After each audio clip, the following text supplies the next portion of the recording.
মানব সমাজের প্রতিটি ঘটনা কার্য ও কারণ দ্বারা নিয়ন্ত্রিত। আমরা যদি গভীরভাবে বিচার বিশ্লেষণ করি কার্যকারণ সম্পর্কগুলি, এর যেমন ভালোর দিক আছে আবার খারাপের দিক আছে। দুটি দিকের সঙ্গে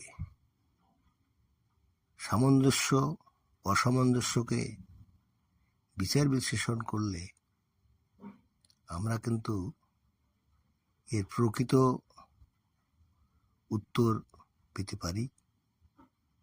দ্বিতীয়ত,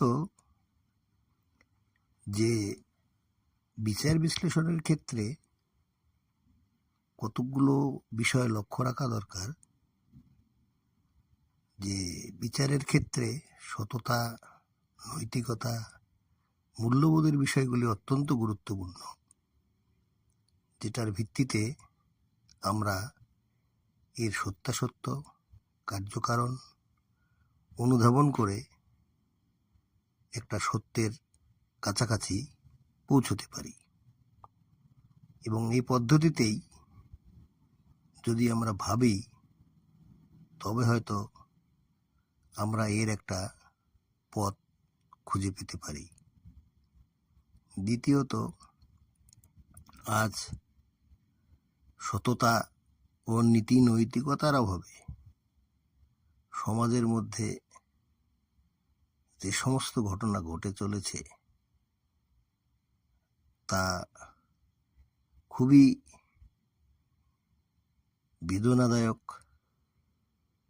তাই বিষয়গুলি আমাদের গভীরে অনুধাবন করা দরকার এবং এ সম্পর্কে আমাদের সবচেয়ে বেশি জরুরি কাজ হলো আমাদের নিজেদেরকে সঠিকভাবে, যদি আমরা নীতি, নৈতিকতা, সততা, মূল্যবোধের ভিত্তিতে আমরা নিজেদের গড়ে তুলতে পারি, এভাবে ক্রমে ক্রমে যদি আমরা এর সংখ্যা বাড়াতে পারি, তাহলে হয়তো আগামী দিনে আমরা ভালো কিছু আশা করতে পারি।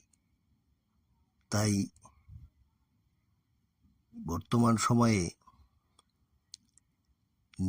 নিজের চরিত্র গঠনের কাজ অত্যন্ত গুরুত্বপূর্ণ, যাকে বাদ দিয়ে ভালো কিছুর আশা আমরা কখনোই করতে পারি না।